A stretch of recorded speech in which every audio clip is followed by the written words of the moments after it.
¿Cómo estás? Buenas noches, buena semana. Son las 20:30. Estamos en vivo por la pantalla de Bravo TV, arrancando una nueva semana de Bienvenidos al Tren. Una semana que empieza con preocupación por la situación económica del expresidente Javier Milei. Hay mucho misterio en torno a este tema, pero hay señales que evidencian la necesidad del Jabo de meter changas para llegar a fin de mes. Fíjate, lo que le pasa a muchos argentinos, por otro lado. Parece que el Jabo desbancó a Marley para ser el nuevo conductor de Por el Mundo, el clásico programa de viajes que emite uno de los 4 canales de aire. Esta necesidad de hacer unos mangos extra explicaría el nuevo viaje de Milei a Estados Unidos. Igual el ciclo sería un poquito más aburrido porque viajan siempre al mismo país. Pero no importa, esta vez será para acompañar al presidente Trump en el sorteo del Mundial 2026 y otra vez intentar sacarse una foto con Messi. Ahora, si vas a viajar de nuevo solo por eso, Javier, la foto te la conseguimos nosotros. Mirá, si todo se consigue hoy, además si hay foto, hay video, te puedo hacer upa. Mirá, lo hacemos además para ahorrar en viáticos oficiales, pero parece que no es suficiente. Es que el expresidente no se aguanta más de un mes sin acercarle las pantuflas a Donald antes de que se levante. Por suerte, Milei se subirá al avión cuando ya no quede nada del humo que invadió a Ezeiza este fin de semana. Supongo que te enteraste, el viernes, mientras terminábamos de hacer nuestro programa, no muy lejos del aeropuerto, se desató un incendio gigante con explosiones y enormes nubes tóxicas que afectó depósitos de más de una docena de empresas. Te decía que para cuando tenga que viajar Milei, el aire de Ezeiza seguro estará tan limpio e impoluto como los depósitos de Iron Mountain, la empresa que se dedica a guardar documentación sensible de grandes compañías y que tenía allí uno de sus galpones. ¿Vos te acordás de Iron Mountain? Sí, claro, es la misma compañía que en 2014 sufrió el incendio de otro depósito, esta vez en Barracas. En esa ocasión murieron 8 bomberos y 2 rescatistas y la documentación archivada en el lugar se hizo humo. ¿Podés creer que es la misma empresa que sufrió otro incendio, esta vez sin víctimas fatales, en 2023? No se puede entender tanta mala suerte, ¿no? ¿Será una maldición? Es como si una empresa especializada en archivar documentos sufriese incendios cada 2 por 3 y perdiese toda la información sensible que se supone que tiene que conservar a buen resguardo. Si yo tuviese que guardar archivos muy comprometedores, jamás contrataría los servicios de Iron Mountain. ¿O sí? Bueno, mientras lo pienso, te invito a subirte a nuestro furgón de noticias para repasar los temas del día. Como siempre te decimos, pueden venir cuantos quieran, que serán tratados bien. Bienvenidos al tren. ¿Cómo está Poli Sabatés hoy? ¿Todo bien? ¿Cómo vamos? Bien. ¿El fin de bien? Bien, muy bien, por suerte, sí, Bueno. puntero. No sé, creo que no podés decir lo mismo, No. pero no importa. Igual tenés tantos equipos que, en fin, no vamos a hablar de eso. No lo puedo creer, esta lesión. Poli, ¿vos guardarías tus secretos mejor guardados en un depósito de Iron Mountain? Sí, claro. ¿Lo harías? Sí, Claro. porque Sí, me imagino. no Claro, hay riesgo de sí. que se filtre nada. Efectivamente. Y Valen Castro, ¿cómo estás? ¿Todo bien? ¿Qué tal? Tendría mucho miedo porque se puede prender fuego en cualquier momento. Sí, claro. ¿No? Sí. Bueno, justamente. Bueno, por eso, Sí. si hay cosas que uno quiere olvidar para siempre, sabemos que tienen una especialidad. En fin, salgamos de acá y vamos a los temas del día porque hay más. Pese a que lo de Ezeiza todavía va a seguir dando mucho que hablar, ¿no? Bueno, arrancamos con el gobierno, ¿te parece? Claro que sí. La gira, no sé cómo decirlo, la gira de Santilli, el flamante ministro del Interior, porque terminó hoy una rueda de negociaciones con gobernadores. En realidad terminó una primera etapa porque dijo que va a volver a viajar a las provincias, pero hoy recibió a Leandro Esdero de Chaco y a Alberto Beretilnec de Río Negro, junto con otros funcionarios de la Casa Rosada, para tratar de negociar lo que se viene, las reformas que se vienen, sobre todo el presupuesto, la reforma laboral, la reforma tributaria y algunas otras leyes como ley de glaciares, que hoy se confirmó que van a ser tratadas en las sesiones extraordinarias. Ahí estamos viendo una foto de la reunión con Esdero y un tuit de Sturzenegger donde cuenta algunos de los temas que se trataron. Ahí lo vemos: algodón, aeropuertos, exportación simple, trenes. Trenes hay que tenerlo muy en cuenta porque se está hablando de la privatización de algunos de ellos. En estos días lo discutimos. Bueno, enumera un poco la agenda de temas, la agenda amplia de temas que Santilli, pero también Sturzenegger, el propio Sturzenegger, desde el Ministerio de Desregulación, está llevando a cabo con estos gobernadores. Pero perdóname, en la foto no está Santilli. ¿O no, está? ¿Está Santilli? No lo vemos, a ver. La silla vacía. Bueno, se paró para hacer la foto. Digo, no sé, las reuniones son con Sturzenegger, entonces, o sea... No, Santilli lo recibió, no lo veo ahí. ¿Lo echan de sus propias reuniones? Sí, no, bueno... No está en la foto, no lo veo. Yo no lo veo, Santilli. Bueno, se reunió con los gobernadores. No, te creo, te creo. Y sigue su gira. Como decía recién, Beretinlec también lo visitó en la Casa Rosada. Y en los próximos días dijeron, no hay agenda todavía confirmada de los viajes que va a hacer el ministro del Interior, pero el gobierno, distintos funcionarios del gobierno se están reuniendo con gobernadores. Y hay un poco las lupas puestas en Jalil de Catamarca, el gobernador Raúl Jalil, porque hoy se empezó a hablar lentamente de que podría romper el bloque de Unión por la Patria. No está confirmado, pero también se reunió Jalil en estos días con el ministro Santilli y con otros funcionarios. Ahí lo vemos en la foto con Javier Milei. Y bueno, se habla de que podría a fin de este mes, anunciar la ruptura de su bloque. Esto es decir, la fuga de 4 diputados, de 4 legisladores de la Cámara Baja de su bloque, que se iría de Unión por la Patria, no a la Libertad Avanza de todos modos, sino a un bloque independiente. Pero bueno, claramente, digamos, estaría tomando distancia de Unión por la Patria. No sé cuánto se acercaría a otras posiciones, pero de Unión por la Patria se está separando. Sí, es importante eso que decís. ¿Por qué? Es importante porque hoy Unión por la Patria es la primera minoría y sin estos legisladores quedaría con diputadas, muy cerquita del número que tiene, o que tendría, lo voy a decir en potencial, la Libertad Avanza, que hoy ronda los 88.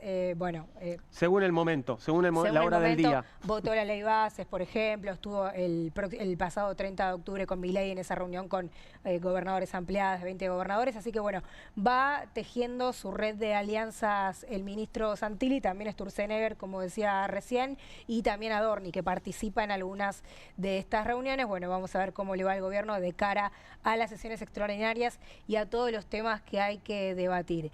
Lo decías antes, se va Milei de nuevo a Estados Unidos, parece, el 5 de diciembre al sorteo del Mundial. Ya hay Mundial, yo no lo puedo creer. Ya no falta nada, ¿no? El otro día alguien me dijo, faltan 7 meses para el Mundial. Bueno, todavía falta que selecciones europeas terminen de clasificarse, pero ya tenemos Mundial el año que viene. Aparte va a ser el más grande, 48 equipos, más largo. Sí, primera vez que lo organizan 3 países, México, Canadá, Estados Unidos. Y bueno, ya muy pronto es el sorteo de los equipos. Y estamos viendo esta foto en pantalla con Milei y Donald Trump porque, como decías recién, viajaría Milei a su viaje número 15 a los Estados Unidos. Y decías vos, va a buscar su foto con Messi de nuevo, que no la consiguió el otro día en el American Business Forum, pero sí se empieza a hablar tímidamente de que tendría de nuevo una foto con Trump, su quinta foto, su quinto encuentro con Trump, y ya hay quienes dicen desde El Salvador, Guatemala, El Salvador, sin viajar tantas veces. Es verdad que en el caso de Ecuador, por ejemplo, o en el caso de El Salvador, son gobiernos de signos de derecha o ultraderecha, así que uno podría decir, bueno, en eso sí coinciden los países, pero bueno, esos presidentes no viajaron 14 veces. No son presidentes tampoco tan histriónicos y tan vistosos como el nuestro. No. Nosotros tenemos uno que a donde va genera un espectáculo. Absolutamente, y también genera críticas, porque el acuerdo comercial con Estados Unidos, como decís vos, está siendo criticado muy fuertemente por dirigentes de la oposición. Salió muy fuerte Axel Kicillof diciendo que es perjudicial para la Argentina, que es un acuerdo totalmente beneficioso para los Estados Unidos, que fue hecho a la mano y a favor de Estados Unidos. Y salió hoy, que si te parece lo escuchamos, el embajador argentino en Estados Unidos, Alec Oxenford, a criticar las críticas, a decir cómo pueden hacer esta crítica si primero no se saben los detalles y si segundo son buenas noticias. Esto decía en Radio Mitre más temprano, si te parece lo escuchamos. No puedo entrar en muchos detalles, pero ya, si pensamos en un segundo para los críticos, ¿no? Lo que esto significa, ¿qué quiere decir esto? Primero, se reconoce muy claramente la agenda de reformas de Argentina. O sea, es positivo para inversores, vienen inversiones a Argentina. ¿Cómo puede ser malo eso para Argentina? No lo sé. Segundo, se eliminan, se ajustan aranceles recíprocamente. O sea, se da acceso a la producción argentina al mercado más grande del mundo. No entiendo muy bien cómo eso puede ser malo. Se explicita una negociación posible a la cláusula 232 que tiene que ver con acero y aluminio. Tampoco entiendo cómo puede ser malo eso para Argentina. Se da acceso a la carne argentina a Estados Unidos. Otra vez, buenísimo. Bueno, no le ve defectos al acuerdo el embajador en Estados Unidos. Bueno, eso es esto último que decía de la carne a Estados Unidos. Se establece que Estados Unidos va a tener acceso preferencial a las exportaciones de carne. O sea, obviamente él no lo ve negativo, pero hay quienes dicen eso no es positivo para la Argentina, y se enfocaba sobre todo en las críticas de Axel Kicillof, insisto, que habla más o menos de un industricidio de la provincia de Buenos Aires. Bueno, lo que decía el embajador es, como una chicana política obviamente a su adversario político, es la provincia de Buenos Aires tampoco está tan bien. Eso es lo que dicen desde el gobierno. Bueno, igual falta el detalle, como decimos siempre, falta el detalle todavía. Esto es el acuerdo marco, lo que se conoció, falta la letra chica del acuerdo, si bien ya se filtraron algunas cosas.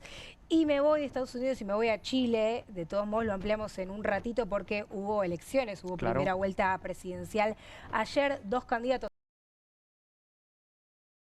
Conversar con un colega allí en Santiago de Chile y también con un analista internacional que vendrá a pensar con nosotros un poco sobre lo que puede pasar en la región, no solo con la elección en Chile, lo que ha pasado también con el plebiscito en Ecuador ayer, elecciones, bueno, la última elección en Bolivia, en fin, qué viene pasando en la región también en relación a la política internacional para la región de los Estados Unidos. Hay un cuarto tema, una cuarta noticia que nos va a ilustrar hoy cómo organizan las familias argentinas su economía. Vamos, Valen, sí, no tengas miedo, vení, vamos a la pantalla para que puedas mostrarme un poquito los cuadros del INDEC que dan cuenta de esto, cómo están organizando las familias sus deudas, básicamente, ¿no? Bueno, el INDEC lo que publica es estrategias de manutención. ¿Cómo organizan su economía los hogares argentinos? Es un dossier estadístico que hace referencia a datos de noviembre del 2025, este mismo noviembre, y sobre todo da cuenta de este nuevo fenómeno de la época que tiene que ver con las familias endeudadas, ¿no? Una herencia que no se va a poder resolver de un día para el otro, pero que sobre todo preocupa en el día a día. Ni siquiera te digo a fin de mes. Ya hoy en día, Juan, el fin de mes es el día 10 del mes, ¿no? Y estamos hablando de que casi 1/3 de los hogares argentinos tuvo que pedir plata, ya sea familiares, ya sea amigos, ya sea entidades financieras o bancarias, para este primer trimestre del 2025, justamente para llegar a fin de mes, ¿no? Esto da cuenta principalmente de esta crisis en la distribución de los ingresos que estamos viviendo, pero veamos el siguiente gráfico. Acá en el siguiente gráfico vamos a poder ver justamente cómo se distribuye este porcentaje de los estratos sociales que tomaron deudas, que se tomaron un crédito, un préstamo principalmente, por estrato de ingreso. Veamos los sectores populares, que es la última línea donde dice el estrato de ingreso bajo, que es el 30% de los sectores populares han tomado algún tipo de préstamo, de crédito, ya sea en entidades financieras como en entidades no financieras, a familiares, amigos. Bueno, esto da cuenta de sobre todo el fenómeno del endeudamiento familiar, pega sobre todo a los que tienen ingresos más bajos, a los sectores populares. Pero es curioso ver que también en el sector medio y en el alto se han tomado préstamos, ¿no? Exactamente, bueno, sobre todo en los sectores medios, ¿no? Que tiene que ver con deudas con las tarjetas de crédito, ¿no? Bien. Y esto es el dato central de este fenómeno del endeudamiento. Digo, ya me endeudo con la tarjeta de crédito porque uso a principio de mes, pago todos los gastos fijos, el alquiler, los servicios, los vencimientos que tenía en la tarjeta de crédito, y ya a partir del día 10 empiezo a financiarme con la tarjeta de crédito. Por lo no cual, llego a pagar el total. Exactamente, y ese es el gran negocio de los bancos, ¿no? Claro. Que no llegues a pagar el total y que empieces a circular justamente un nuevo proceso de endeudamiento a través de los intereses. Después tenemos en el siguiente gráfico lo que nos muestra cómo ha sido esto en relación al segundo semestre del 2003. Miren la comparación que hace, ¿no? Que cuando se empieza a cuantificar... En naranja tenés el segundo semestre de 2003, comparado con el primer semestre de 2025, ¿sí? Y dice, bueno, la selección de otras estrategias de los hogares, es decir, ¿qué estrategias tomaron los hogares para financiarse? Gastar lo que tenían ahorrado, un 37,4% en el primer semestre del 2025, pedir préstamos a los bancos o entidades financieras un 14,2% y vean justamente esto, bueno, compras en cuotas o el saldo de la tarjeta de crédito. Miren cómo crece un 50% en relación al 2003, donde era solo un 22% esta utilización de la tarjeta de crédito, del gasto en cuotas, pero que cada vez los intereses empiezan a presionar, ¿no? Bien. Esto va a ser una herencia que, como te decía al inicio, bueno, va a ser difícil, va a haber que pensar estrategias para salir adelante. En el caso de Brasil, a Lula le pasó algo similar, llegó a un gobierno donde las familias estaban mega endeudadas y tuvo que pensar justamente un programa de política pública. Pero bueno, veamos cómo sigue, pero es una foto tremenda que ilustra ese momento de fragmentación. La foto de noviembre de 2025, mucha gente endeudada y muchos endeudándose con la tarjeta de crédito, alarma con eso. Trata de evitarlo todo lo posible, ¿no? Siempre se aconseja, es la peor deuda que puedes tomar, ¿no? La de la tarjeta. Intentar pagar todo y que no nos queden intereses. Volvamos a la mesa, Valen. Vamos para acá porque vamos a entrar ya en nuestra primera conversación de la noche. Recibimos a Laila Rapeport, que es politóloga de La Sastrería y nos trae un estudio muy interesante. Bienvenida, Laila, ¿cómo estás? No, gracias por venir. Bueno, nosotros trajimos, no sé si podemos mostrarlo, un estudio que hacemos todos los meses de La Sastrería junto con 3.0, la consultora que dirige Gila Vilker, que es un estudio que se llama ¿Qué tienen los argentinos en la cabeza? ¿No? En esta oportunidad nosotros, después de las elecciones del 26 de octubre, lanzamos una encuesta a nivel nacional que un poco intentaba indagar, bueno, ¿qué es lo que entiende la gente de lo que votó? ¿No? ¿Por qué la gente, qué motivó cada voto? Entre quienes votaron a La Libertad Avanza, les invito a algunas pensar... respuestas, ¿no? Exacto. Los invito a pensar en el eslogan de campaña que tuvo La Libertad Avanza. ¿La Libertad Avanza o Argentina retrocede? Nuestros encuestados van a responder, bueno, yo esperaba un cambio, espero muchos cambios en el país, ¿no? Quiero continuar con los cambios que son necesarios para la Argentina.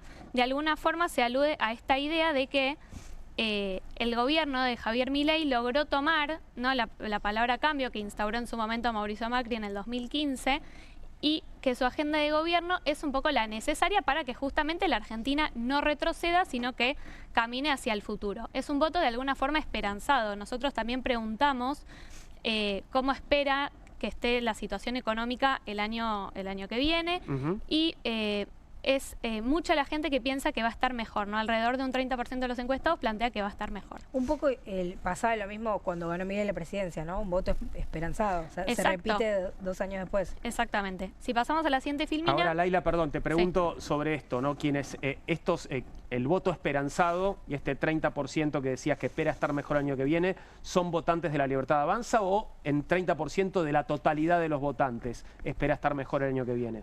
Principalmente son votantes de La Libertad Avanza, pero no es solamente esta esperanza de un cambio, sino que también hay un temor frente a que no vuelva el kirchnerismo, ¿no? Bien. Los kirchneristas son odio a los Cano, por la libertad en contra del kirchnerismo, para que no vuelva el kirchnerismo. De alguna forma en la campaña, ¿no?, tuvimos la elección del 7 de septiembre, donde el peronismo mostró que podía ser competitivo. Ahora, mucha gente de alguna forma tomó esta prueba de competitividad y la volatilidad que generó en los mercados, ¿no?, durante todo el mes de septiembre y octubre como una prueba de que ese fantasma de alguna forma era real, ¿no? Entonces votó justamente para que no vuelva el kirchnerismo. Empiezan a aparecer entonces las explicaciones sobre la diferencia entre el resultado de la elección de Buenos Aires en septiembre y la elección nacional de octubre, ¿no? No, y además, perdón, vos mencionabas los eslóganes. En septiembre el eslogan justamente fue kirchnerismo nunca más. Exacto. Y después fue el cambio, como que ahí también hubo un cambio del gobierno en cómo lo planteó. Exactamente, en el encuadre. Nosotros también de alguna forma tenemos medido que 1 de cada 3 votantes de La Libertad Avanza un poco apoya esta idea o apoya al gobierno justamente para que no vuelva el kirchnerismo. Bien. Ahora, ¿qué tenemos del otro lado, no? El peronismo, el panperonismo, ¿qué es lo que plantea? De alguna forma los encuestados entienden que votaron para frenar a Milei, ¿no? Para ponerle un freno a esta situación. O sea, tomaron la consigna de la campaña que era esa, se ha sido muy crítico también con la falta de propuestas. Parecía que la única propuesta era para frenar a Milei, ¿no? La única propuesta es frenar al desquiciado libertario, de alguna forma, ¿no? Desactivar futuros vetos, quitarle poder al gobierno. Hay que impedir que Milei y sus secuaces, ¿no?, sigan regalando los recursos naturales. De alguna forma es una búsqueda por ponerle un freno de mano al gobierno de Javier Milei. pero como vos bien dijiste, de alguna forma se criticó un poco la falta de propuestas, porque vamos a frenar a Milei, ¿para qué? Claro. ¿No? Si pasamos a la siguiente filmina, vamos a ver que los encuestados van a contestar, bueno, para defender los derechos adquiridos, para defender la soberanía nacional, ¿no? Todos conceptos de alguna forma muy abstractos y que si nos ponemos a hilar fino, de alguna forma son todas frases que para los votantes de Milei son un valor, ¿no? De alguna forma son una especie de prueba de que efectivamente el gobierno de Javier Milei está realizando un cambio en la Argentina. Una pregunta. ¿Votan para frenar a Milei y para defender lo conquistado? No veo que nadie vote como para conquistar nuevos derechos. Claro, Exacto. parece un voto defensivo, ¿no? Es un voto defensivo. Y no exactamente. propositivo. Exactamente, no propositivo. Un poco esto lo vimos durante la campaña, ¿no? del 26 de octubre, que un poco la estrategia del peronismo frente a los distintos conflictos que tuvo Javier Milei y La Libertad Avanza con su campaña fue, de alguna forma, no hacer nada, ¿no? Esta idea de que si el enemigo se equivoca hay que dejarlo equivocarse, pero el enemigo no solamente que se equivocó, sino que también pudo enmendar sus errores y en el mientras tanto la oposición, el peronismo, no pudo proponer efectivamente una alternativa. Sí, pero los votantes tampoco votan para eso me llama la atención.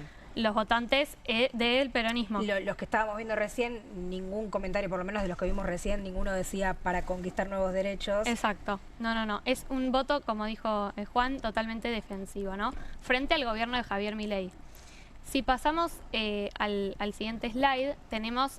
el Frente de Izquierda. El Frente de Exacto. Izquierda que tuvo una buena elección en algunos distritos en octubre, ¿verdad? Tuvo una muy buena elección y de alguna forma lo que nos encontramos acá, no sé si se llega a ver, pero tenemos un votante de Milei, ¿no? Que dice, porque veo que son los únicos que pelean por la gente y enfrentan al gobierno.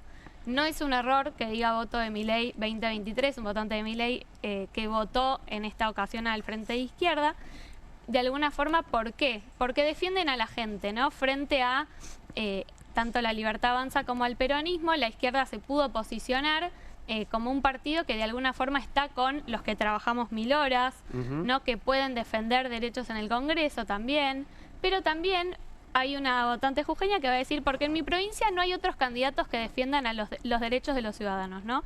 De alguna forma el FIT va a mantener este personaje de honestidad, no de tranquilidad. Si pasamos a la siguiente slide... Perdón, sí. me parece llamativo esto del votante de Milei en el 2023 que se pasa a votar al FIT ahora en 2025. Esto habla también del poco peso ideológico, ¿no? que hay en ese voto, porque digo, pasarte de el libertario a la Sí, izquierda, al frente es de que izquierda, sí. no es la ideología no es lo que está en juego. No, parece. es de alguna forma lo emocional, ¿no? Claro. De alguna forma nadie puede decir que el FIT siempre ha estado de alguna forma en defensa de los ciudadanos y que además logra algo que en mi punto de vista el peronismo no logra tanto, que es hablar en un lenguaje que termina siendo más coloquial, ¿no?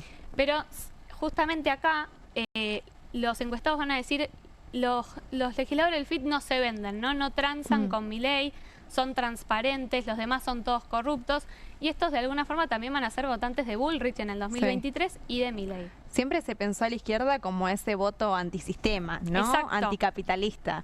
Y puede ser que un poco ese antisistema en algún momento se trasladó a Javier Milei, que proponía romper el Estado de las cosas tal cual lo conocíamos. Exacto. De alguna forma en 2023 eso se dio y ahora en el 2025, ¿no? según nuestros encuestados, un poco lo que van a decir es que votan al FIT para resguardarse de alguna manera. No es como un lugar a donde van los desilusionados de la política, ¿no?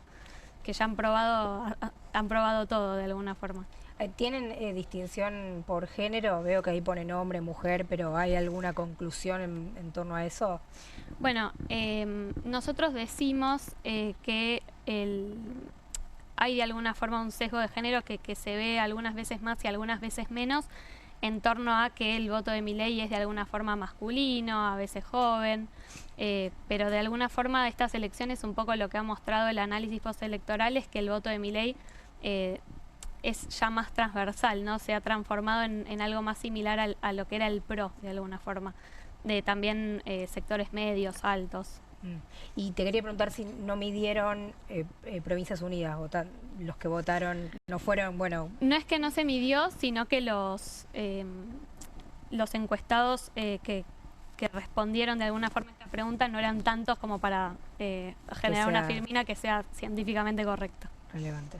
Exacto. No hacía volumen. No hacía volumen, exactamente. Sí. La imagen de Milei, ¿cómo la están midiendo el respaldo? Porque una cosa es la votación el día de la elección, y otra cosa es cómo se proyecta en general en el día a día. Mira, Javier Milei en el 26 de octubre logró algo que es atípico, que es de alguna forma capitalizar toda su imagen, ¿no? Toda su imagen positiva. ¿Por qué digo esto? Porque nosotros veníamos identificando en las encuestas de octubre también y de septiembre que existe de alguna forma un 40% de la población que está de alguna forma a favor de Javier Milei y su gobierno, compuesto de un núcleo duro, ¿no? de alrededor de un 30%, pero al cual se le suma un 10% circunstancialmente, ¿no? Pero es un 40% que fluctúa más, fluctúa menos, pero que existe. Sin embargo, del otro lado, ustedes me podrán decir, hay un 60% que no está a favor del gobierno nacional.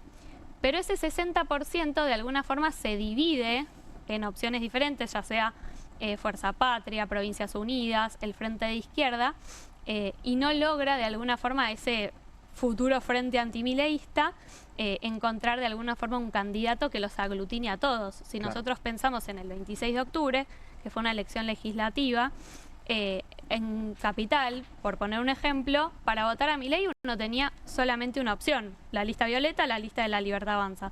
Pero para votar a la oposición, no, para ser parte de ese 60%, uno tenía 16 otras listas en las cuales podía emitir su voto. Es alto, vuelvo a este que decís 40%, es lo quiero comparar con algo, ¿no? Para este momento de la gestión, digo, a 2 años de haber empezado el mandato, eso suele ser alto, en general tienen menos a esta altura los presidentes. Mira, en el 2024 la imagen de Milei se mantuvo bastante estable, de alguna forma entre un 50% que lo apoyaba y un 50% que no. De alguna forma en su segundo año de gestión, que tuvo muchos problemas, ¿no? Tuvo un conflicto muy alto con el Poder Legislativo, esto que decía Valentina de un aumento en el endeudamiento de los ciudadanos, ¿no? Nosotros eso también lo identificamos en nuestro tracking mensual. De alguna forma que llegue a un 40% es una noticia positiva y más que lo pueda capitalizar totalmente, ¿no? Ahora vos decías, ese 40% está compuesto por un 30% que es ese núcleo duro y otro 10% creo que dijiste es oscilante. Claro, tal vez. Sí.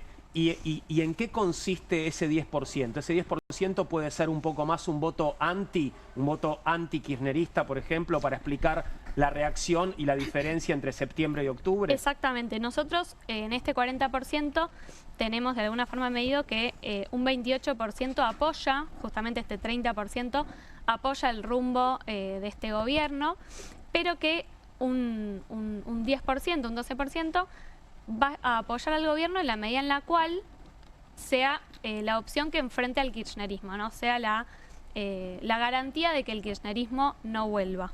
Claro, si esa garantía la ofreciera otra fuerza, ese voto se iría a otra fuerza. Exacto. Es un voto que era del PRO antes, probablemente, ¿no? Exacto, era del PRO antes, pero de alguna forma La Libertad Avanza logró tomar todo ese voto del PRO y llevarlo consigo, ¿no? ¿En qué se diferencian hoy La Libertad Avanza y el PRO? En casi nada, de alguna forma. Una propuesta por la institucionalidad, pero no, de alguna forma eso no alcanza para que el votante priorice al PRO frente a La Libertad Avanza, que tiene justamente esta impronta de cambio mucho más fuerte y esta osadía política que evidentemente se premia. ¿Y qué pasa? Me da miedo preguntar esto, ¿no? Pero ¿y qué pasa con el radicalismo? Porque vos sos muy chiquita, pero existía un partido llamado Unión Cívica Radical. Me enteré. ¿Qué pasa con el radicalismo? Y el radicalismo de alguna forma en estas elecciones no estuvo tan presente, ¿no? No hubo una lista que se llamara la Unión Cívica Radical. Sí, obviamente hubieron figuras radicales en algunas listas, ¿no? De Provincias Unidas, incluso de La Libertad Avanza, pero de alguna forma su peso en el Congreso, que ya era bastante bajo, nosotros teníamos alrededor de 12 diputados de Democracia para Siempre, otros 10 de la UCR, pero la mayoría de ellos se van, ¿no? Y de alguna forma esos legisladores que quedan tanto en la Cámara Baja como en la Cámara Alta van a buscar o aliarse con sus gobernadores o aliarse con La Libertad Avanza, ¿no? Probablemente. Con lo cual el radicalismo queda totalmente licuado, pero yo no me animaría a decir nunca en la política argentina que algún partido terminó, ¿no? No sé si midieron en esto, lo que tienen los argentinos en la cabeza a los que no votaron, que fueron varios en todas las elecciones de este año, en todos los distritos, pero bueno, particularmente en esta última fue muy fuerte. Mirá, nosotros durante el año evaluamos el ausentismo.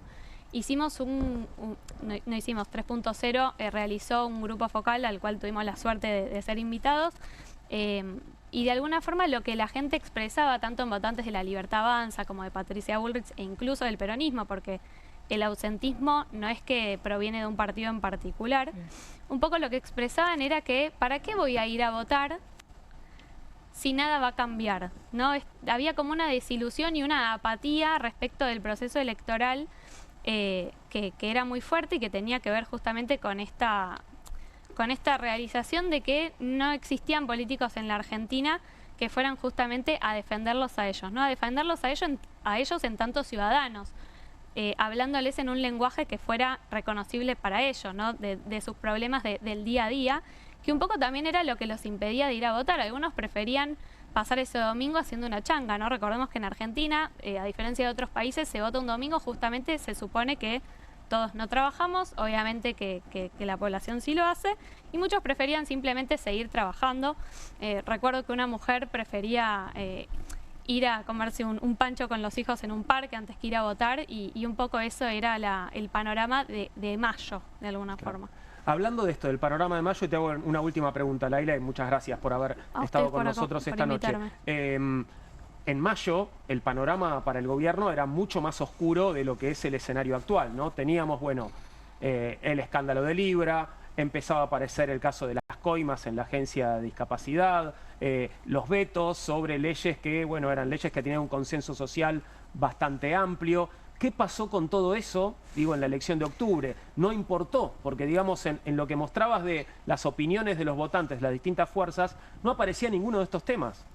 El tema de los vetos sí de alguna forma aparecía, ¿no? Impedir nuevos vetos era una de las frases que aparecían en las filminas, pero de alguna forma la situación de mayo a hoy cambió fundamentalmente, pero lo que no cambió fue la estrategia del gobierno de La Libertad Avanza, ¿no? Si nosotros escuchamos al entonces ministro Francos, él siempre va a sostener que La Libertad Avanza iba a ganar con un 40%, que se iban a conseguir alrededor de 80, 90 diputados y entre 15 y 20 senadores, y de alguna forma lo que no cambió fue la estrategia del gobierno de conformar listas propias en casi todas las provincias, no menos en Entre Ríos, Capital, Chaco y Mendoza, en diferenciarse de los demás partidos, no en tener siempre una única lista.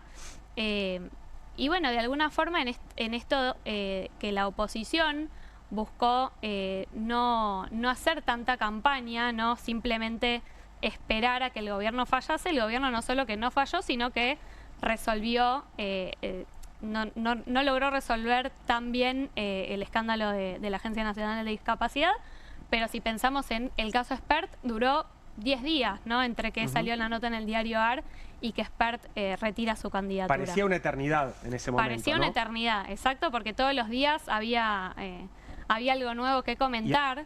Y de alguna forma también en esos 10 días, más allá que no fue tanto tiempo, también el gobierno tuvo muchas idas y vueltas en bajarlo o no, pero finalmente lo resolvió.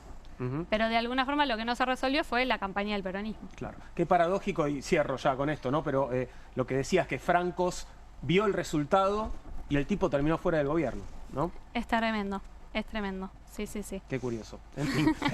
Gracias, Laila, por haber estado con nosotros. Invitarme. Laila Rapeport, politóloga de La Sastrería, nos traía este informe sobre qué tienen en la cabeza los sentimientos postelectorales de los argentinos. Son las 21:07, vamos a hacer una pequeña pausa, después estaremos hablando de la elección en Chile y de qué pasa en la región, y tenemos una mesa muy interesante también para hoy.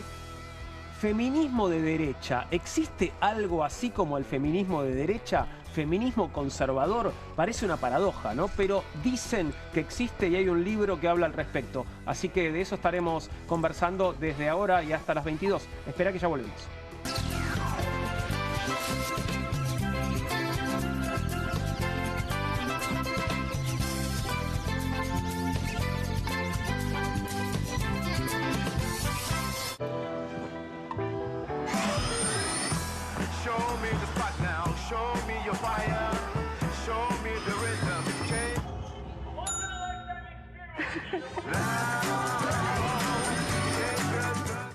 Hay casa, hay freezer, ¡Hay helado helado!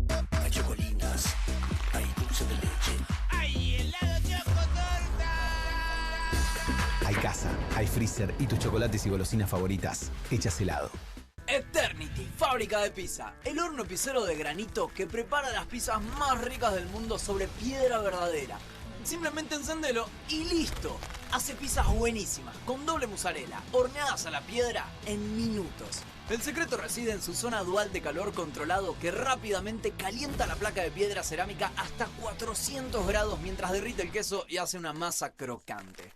Así podrás hacer pizza a la piedra como los profesionales en solo minutos. Agrega tus ingredientes favoritos a cualquier masa de pizza y tendrás tu pizza gourmet con Eternity Fábrica de Pizza. Podés crear tus pizzas favoritas en familia y hasta podrás ver cómo crecen a través del visor. De masa fina o de molde, tus pizzas saldrán como te gusten y en minutos. Este horno de piedra prepara incluso pizzas congeladas en mucho menos tiempo.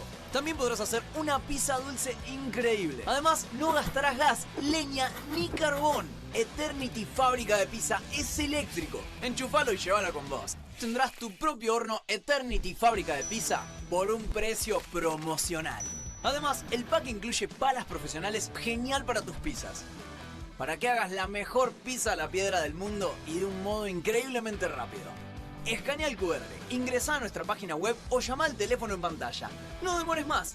Descubrí los productos más novedosos y exclusivos en tvcompras.com. No pierdas tiempo. Aprovecha esta oferta y obtén este fantástico producto de TV Compras. Llama ya. Cueste lo que cueste. El primer streaming de Perfil.com, conducido por Román Iuch junto al Doc Juan Heruela, los periodistas Marcelo Mármol Moura y Lucas Buceta. Información deportiva, opinión y análisis. Cueste lo que cueste. De lunes a viernes, a las 10 horas, por Bravo TV. Emprendidos, con la conducción de Ornella Flench. Historias de emprendedores en primera persona. Consejos prácticos para alcanzar sus metas. Emprendidos, de lunes a viernes a las 12 horas por Bravo TV. QR, con la conducción de Paulo Caruso y gran equipo. La síntesis del día para un público que valora el periodismo crítico. QR, de lunes a viernes a las 22 por Bravo TV. Bienvenido a todo Latinoamérica. Caras TV llegó a DirecTV, el canal de las celebridades. Entretenimiento exclusivo las 24 horas del día. Más Caras, con la conducción de Héctor Maugeri. Red Carpet, Caras News, Caras Realeza, Caras Fashion, Caras TV. Llegó a DirecTV. Contenidos exclusivos para toda Latinoamérica. Hay casa, hay freezer, ¡Hay helado helado! hay chocolate, hay maní. ¡Hay postre blog! Hay casa, hay freezer y tus chocolates y golosinas favoritas hechas helado. Show me the spot now, show me your fire, show me the rhythm,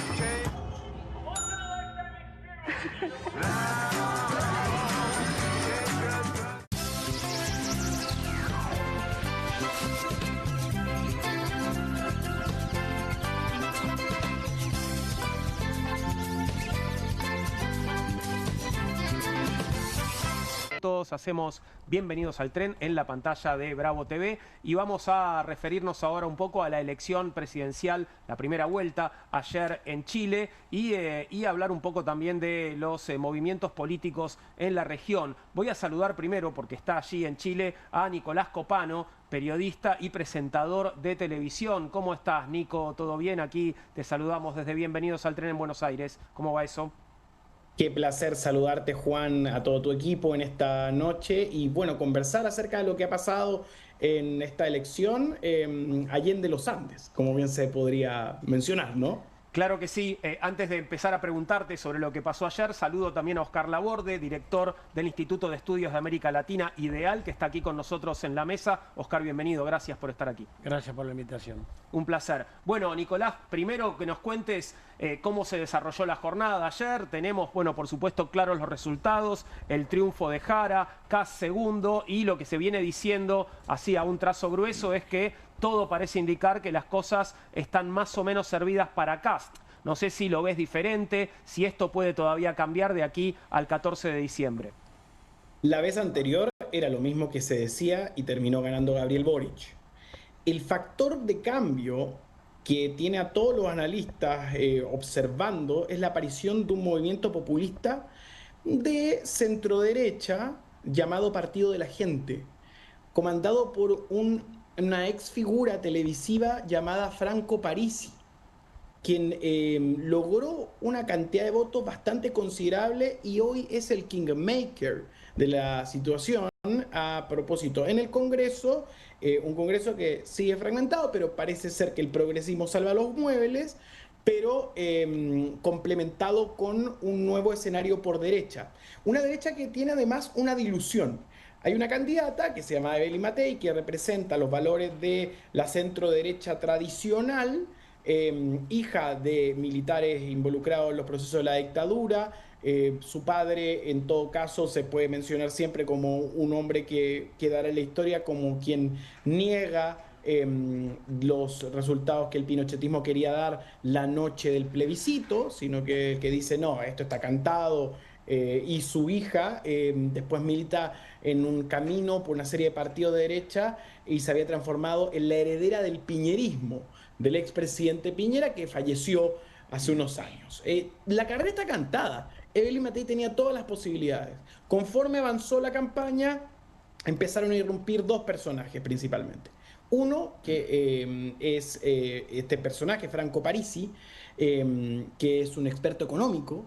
Es bastante Milei, por decirlo de algún modo, pero con un paso por Estados Unidos, de un estilo bastante propio, espectacular también dentro de su performance. Por ejemplo, cerró su campaña con un acto de tuning, o sea, a lo Toretto, Rápido y Furioso, un espectáculo en el norte de Chile, lo cual a todo el mundo le generó escozor, pero a la vista de los resultados es un personaje llamativo que convoca a una conciencia de la población post-pinochetismo, post-plebiscitaria, post-procesos constitucionales muy relevantes.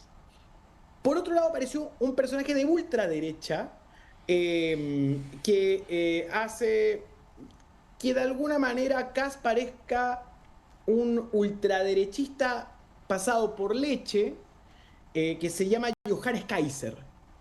Johannes Kaiser, que comenzó hace mucho tiempo su periplo, lo inició con un canal de YouTube. Esto es muy similar a lo que ha pasado con Fenómeno en Bolivia. Claro. Y empezó a convocar en su canal El Nacional Libertario, después del estallido social, ocurrido en aquel octubre, muy comentado, decantando finalmente en su aparición en el espectáculo mediático. Entonces, lo que hoy tenemos es una derecha que eran tres derechas, que termina diluida en dos. Un centro, la frase de Parisi era ni facho ni comunacho. Esa era la simpleza del discurso de Parisi, que encadenó a mucha gente a esa realidad. Y por otro lado, Janet Jara. Janet Jara, que es una candidata de izquierdas que tiene la espectacularidad en Occidente del título de miembro del Partido Comunista. En Chile el Partido Comunista no es el mismo sabor de los partidos comunistas mundiales. Yo siempre he dicho que es un partido comunista católico. Esa es su diferencia. Por tanto, con una larga tradición democrática, además. Entonces, una versión especial que trae esta candidata que también perteneció como ministra del mundo del trabajo a lo que fue el gobierno de Gabriel Boric. Un gobierno que va de salida también y que tiene un ímpetu progresista, pero que sufrió los embates del proceso constitucional fallido, de los dos procesos constitucionales fallidos. Es muy loco porque se habla mucho del primer proceso constitucional fallido, pero no así del segundo, que encabeza quien está en segundo lugar a 3 puntos de Yainer Jara, que es José Antonio Kast. José Antonio Kast fue el líder del segundo proceso constitucional, también tenía una protesta refundacional y no se le juzga porque la dimensión, y aquí está lo interesante, la dimensión de la conversación mediática está derechizada y también las redes sociales y los algoritmos. Entonces estamos en un escenario bien particular dentro de lo que conocíamos como el proceso democrático chileno. Y por lo que decís, Nico, no tan resuelto como parece, como nos cuentan, ¿no? Digamos, la cosa no estaría tan liquidada, digamos, como parece. Pero ibas a preguntarle... O sea, no, sí. Se han visto cosas sorprendentes. Justo iba a preguntar de eso porque decías, Nicolás, la otra vez también parecía que Boric no iba a ganar y finalmente ganó la segunda vuelta. Te pregunto, ahora vienen en realidad de años de Boric, donde es flojo la desaprobación. ¿Eso no juega a favor de que tengan menos chances todavía Jara de ganar un balotaje? Es muy relativo si es floja su desaprobación. Es discutible. O sea, mantuvo una aprobación del 30% durante su periodo. Lo que pasa es que no creció ni se disparó, pero eso es mucho en comparación a lo que le pasó a Piñera, que llegó a un número bastante más tímido. Ahora, no tengo duda que también el proceso que vive hoy esta administración tiene que ver con dos cosas que se han disparado. Uno, la sensación de inseguridad, que está comprobada, que está completamente distorsionada en torno a la realidad. O sea, existen, por supuesto, hitos de violencia que han estado permeando todas las democracias occidentales, pero que están amplificadas por medios de comunicación que reciben como agencia imágenes de la policía. Entonces es muy barato producir noticias policiales. Y eso aumenta la sensación de inseguridad. Y lo segundo es que nuestra sociedad, la sociedad chilena, es muchísimo menos permeable a la inmigración que ustedes, por ejemplo. No es el mismo diálogo con respecto a la migración. Más allá de que en toda América Latina estemos viviendo los embates del movimiento de gente que viene desde Venezuela. Pero en nuestro país, en Chile, se da un tema cultural, que es la distancia, que es lo doméstico. El empleado que te atiende en el Oxxo es venezolano y el chileno estaba acostumbrado en eso. El que te atiende en el kiosco que tienen ustedes como modelo. Es como ir al kiosco argentino y que te atienda un venezolano en todos los kioscos. Que tú vivas en edificios de gran cantidad de personas, porque aquí se construye lo que se llaman guetos verticales, en los cuales todos los pasillos tengan olor a arepa. Y eso también vuelve loco al chileno. Y por supuesto, también el venezolano contribuye en la conversación. Uno de los videos más notables de Franco Parisi es uno donde increpa a dos podcasters venezolanas con una vehemencia, la verdad, sorprendente. Y eso también le eleva los números. Claro. Entonces, lo que tenemos hoy es una fenomenología muy especial. Los últimos años habían habido cercos sanitarios sobre la ultraderecha y hoy esos se estarían diluyendo. Clarísimo. Nicolás, muchas gracias por este panorama que nos has pintado sobre la elección. Vamos seguramente a volver a hablar antes del 14 de diciembre, así que espero que podamos contactarte nuevamente. Te mando un abrazo muy grande. Por favor, para lo que necesites, Juan, siempre. Un abrazo grande para ti. Gracias Nicolás. Bueno, nos contaba un poco el escenario de ayer y nos contaba algunos detalles que tal vez no teníamos tan claros, ¿no? Con respecto a los temas que incidieron en la elección. Claramente la seguridad fue uno y el tema de la migración, algo que igual también hace ruido en Argentina a partir de posiciones del oficialismo y entiendo que también en la región, ¿no? Sí, creo que el tema migratorio está presente en la Argentina, pero es de los países que menos aparecen como preocupación, ¿no? En Chile la migración fue eje de campaña junto con el de seguridad. Lo decía muy bien Nicolás, es una percepción, siempre es debatible esto, ¿no? A la víctima, pero la principal preocupación que hay en Chile es la seguridad, 67%. Y después la migración, hay 300.000 migrantes ilegales en Chile, de los cuales la mayoría son venezolanos. La migración es un problema, digamos, bueno, los países primero migran los ricos, después los Claro. intelectuales y por último migran los pobres y los delincuentes. Bajando por los Andes, en Perú, en Ecuador y en Chile, ingresan muchos venezolanos. Y el candidato que salió segundo, que yo creo que tiene las mayores posibilidades, escuchándolo me entra en dudas, digamos, Claro. pero aparentemente las mayores posibilidades, prometió de devolver a 300.000 migrantes ilegales y cerrar los puestos donde se entre ilegalmente, una propuesta durísima, ¿no? Suena medio trampista también eso, ¿no? Menos trampista, claro, pero bueno, es un poco la característica del momento. Hay varias cosas que se unen. Una es eso, ¿no? La agresión a la migración, considerando que América Latina en general es un continente de migrantes, ¿no? Oscar, y volviendo al tema de inseguridad, bueno, recién hablábamos de cómo tomó lugar en la campaña de Chile, pero también pienso en las imágenes de Brasil y en narcotráfico, en Ecuador.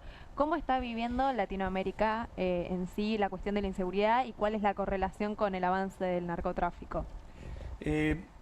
Esta percepción que nos hablaba el amigo desde Chile, por ejemplo en Chile tiene, es decir, México y Colombia tienen 4 veces la proporción de muertos por habitante que en Chile y de delitos.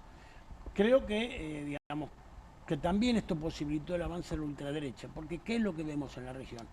Todos los pueblos están desconformes con sus gobiernos, no importa si es América Central, del Norte, del Sur, es una característica.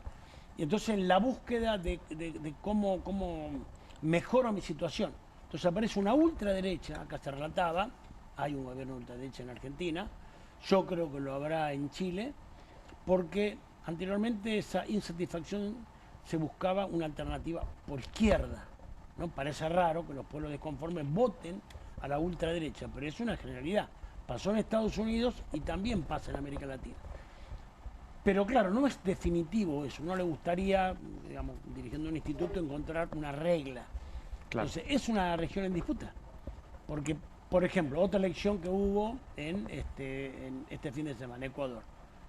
Un plebiscito, ¿no? Un plebiscito, una consulta popular. Noboa ganó hace muy poquito, 4 sí. meses, con el 58%, y ahora pierde preguntas que uno pensaría que le votarían que sí, ¿no? Entonces, la inseguridad, el problema narco y la extrema derecha tienen toda una conexión.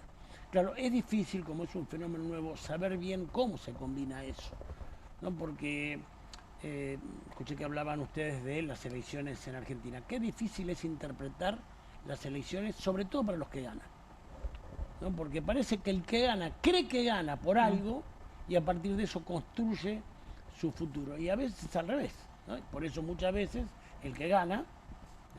Esto explica el tropiezo de Noboa en Ecuador este fin de semana. Y por ejemplo, claro. Porque él claramente, una persona que en julio saca el 58%, digo, bueno, hago 2 preguntas obvias y 2 preguntas importantes, en las 4 voy a tener una respuesta positiva, o por lo menos en alguna, para disimular el traspié. Y perdió en las 4, perdió cuando preguntó si había que poner bases militares, perdió en la que decía que había que modificar la Constitución para él poder ser candidato nuevamente, perdió en la que decía si había que achicar la cantidad de asambleístas, y perdió en la que decía que no se le dé más plata a los partidos políticos. Y uno pensaría, con el artego que hay con la política. Entonces, hay que ver cómo juega, y sobre todo cómo a veces se utiliza el tema de lo narco, que lo utiliza Estados Unidos, por ejemplo, para plantar en el Caribe un portaaviones que amenaza con distorsionar esta situación de paz que vive América Latina, ¿no?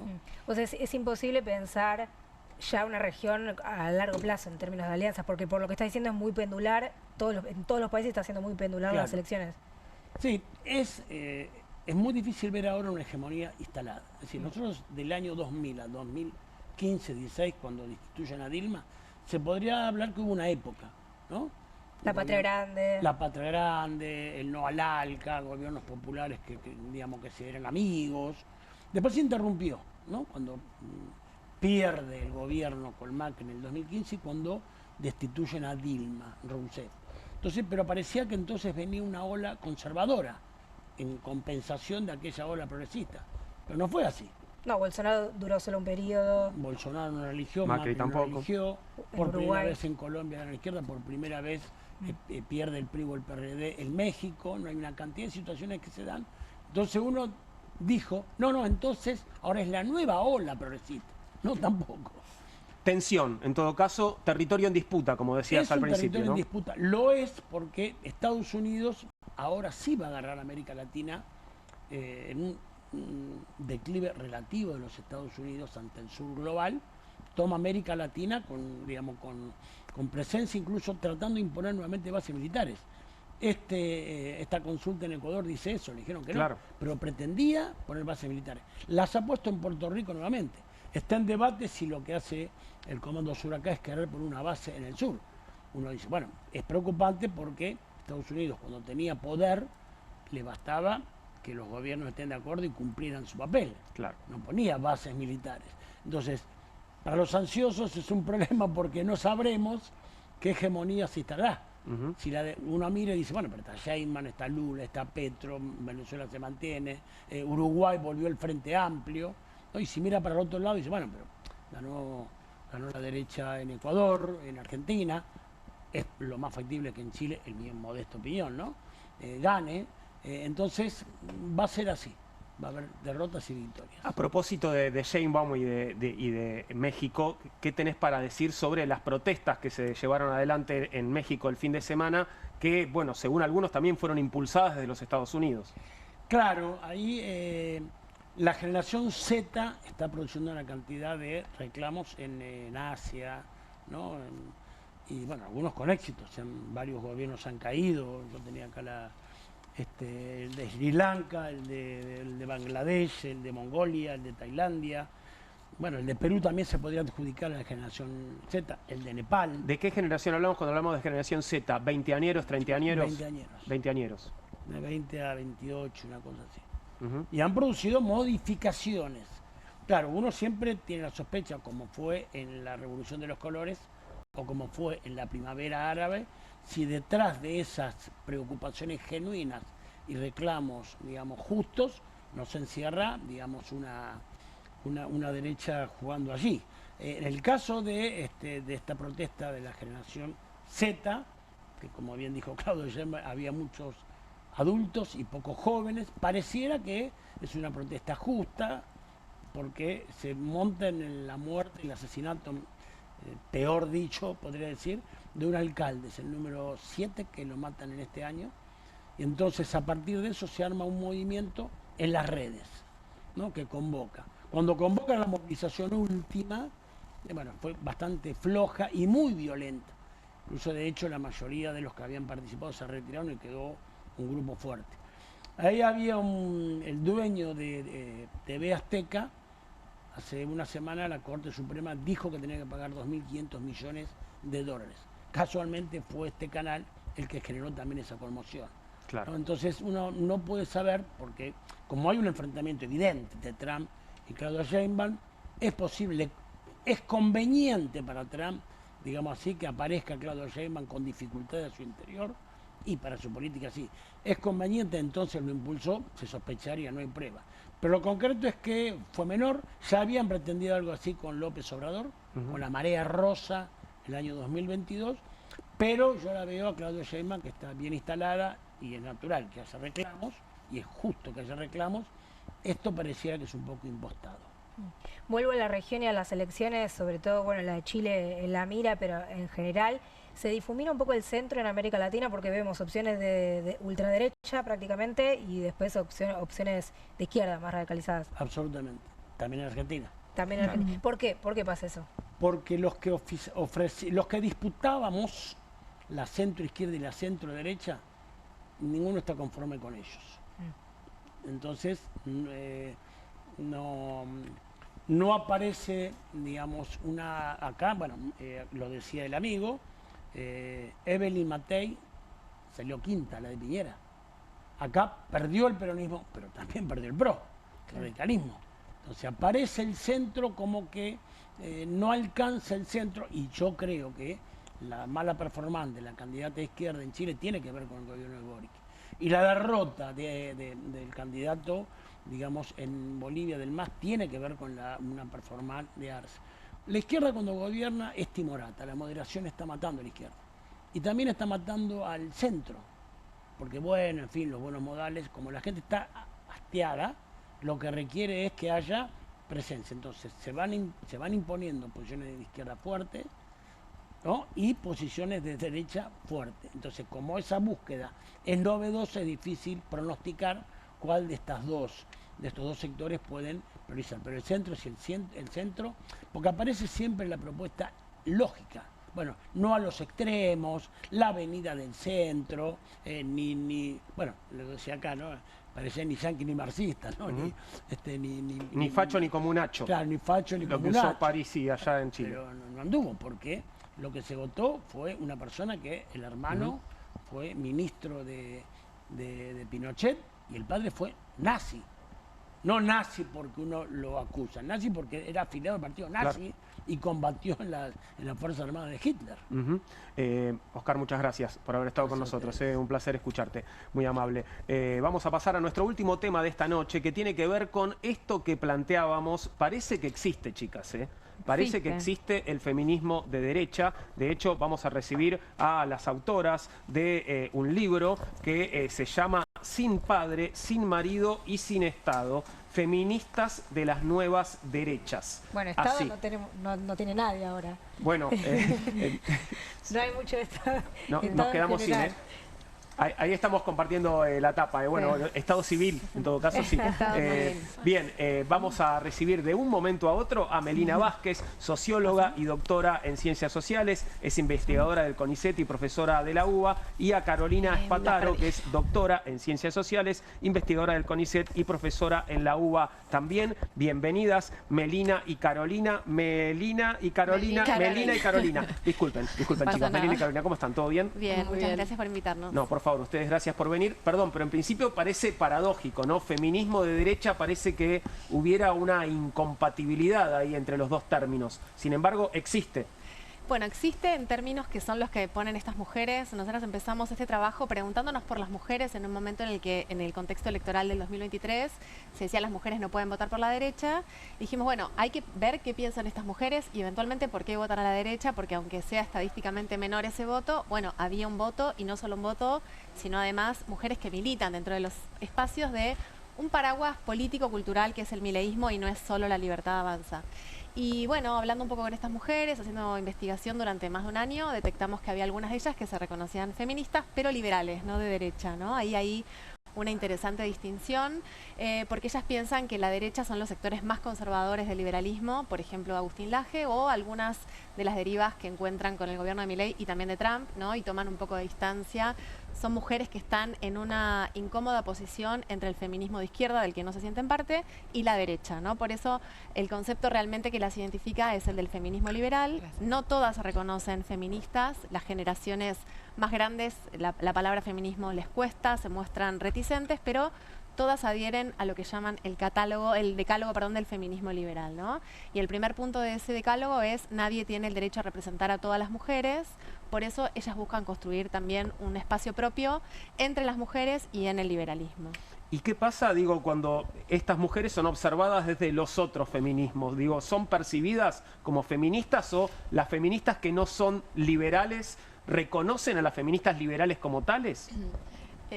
Bueno, en una nota que escribimos a partir del primer trabajo de campo que hicimos para este libro, que fue en el 8M del 2024, publicamos una nota en Anfibia que se llamaba Hermanas Bastardas, y entre signos de pregunta, ¿se puede ser mileísta y feminista? Y bueno, en el Instagram de la revista, la gran mayoría de los comentarios decían no se puede. Siguiente pregunta, no, si no hay lucha de clases no se puede ser feminista. No, estas mujeres tienen que dejar el TikTok y leer un libro y darse cuenta que aquello que por lo que militan es un error, ¿no? Entonces, muchas veces desde ciertos espacios progresistas se considera que esta combinación feminista liberal o feminista en un espacio político de derecha es un oxímoron, ¿no? Como muchas veces nos dicen en relación a este libro, ¿no? Incluso cuando ellas fueron a participar de las marchas del 8M en Buenos Aires o en la ciudad de Córdoba con sus propios carteles, algunos decían más mercado, menos Estado. Bueno, fueron repudiadas, invitadas a retirarse, ¿no? Les cantaban algunas canciones tipo como a los nazis les va a pasar, a donde vayan las iremos a buscar. Bueno, esta es la mirada que algunos sectores tienen sobre estas mujeres que consideran que no es posible unir el feminismo a esta sensibilidad liberal libertaria. ¿Qué pasa con algunas consignas claves del movimiento feminista? Pienso en el aborto, ¿no? Y uno diría, bueno, no hay nada más liberal que poder decidir sobre el uso de su propio cuerpo. ¿Qué pasa con las feministas liberales o de derecha y el tema del aborto? Bueno, nosotras cuando empezamos la investigación lo primero que preguntábamos es qué piensan de la educación sexual integral, qué piensan del aborto, qué piensan de la agenda LGTBIQ+, ¿no? A medida que avanzamos en la investigación veíamos que ese no era el núcleo que las reunía y que ahí no había tantos consensos como en otros puntos, como por ejemplo el achicamiento del Estado o la idea de que las mujeres en esa narrativa feminista tienen que empoderarse en la política y en la economía. Sin embargo, sobre la agenda del aborto obviamente que preguntamos y bueno, hay un debate muy interesante que tiene lugar en el 2021 entre Agustín Laje y Gloria Álvarez, mediado por Javier Milei, que en ese momento estaba en una posición muy tranquila, casi no interviene en ese debate. Agustín Laje argumentando en contra de la despenalización del aborto y Gloria Álvarez a favor. Gloria Álvarez es una de las mujeres en las que se representan estas activistas. Ellos ahí tienen una posición que es en el liberalismo no hay acuerdo, ¿no? Hay quienes sostienen que la idea, el precepto liberal tiene que ver con el derecho del feto a nacer y otras reivindican el derecho de las mujeres a elegir sobre su propio cuerpo, ¿no? En una narrativa típicamente liberal, donde ellas se reconocen dentro de la tradición del liberalismo, inclusive algunas de ellas usaron el pañuelo verde para expresar su apoyo, las más jovencitas sobre todo, en el 2018 o en el 2020, porque el debate sobre el aborto llegó muy lejos y muchas de ellas lo vivieron de primera mano en la escuela, entre sus compañeros, sus compañeras, y estaban a favor, usaron el pañuelo verde, pero ellas dicen, como no somos de izquierda, dejamos de usar el pañuelo, no porque estemos en contra de la legalización del aborto, sino porque el pañuelo verde representa a las zurdas, ¿no? Que es un poco la narrativa que ellas usan para desmarcarse del feminismo de izquierda. ¿Y qué otros temas militan? Me intriga, lo del mercado obviamente. ¿Qué cuidados? Imagino que no sé. No utilizan los mismos conceptos tampoco, ¿no? Porque la batalla cultural también se da en las palabras, no van a hablar de cuidados, tampoco van a hablar de patriarcado, sí van a hablar de machismo, pero el eje central de su activismo es que haya más mujeres en el liberalismo.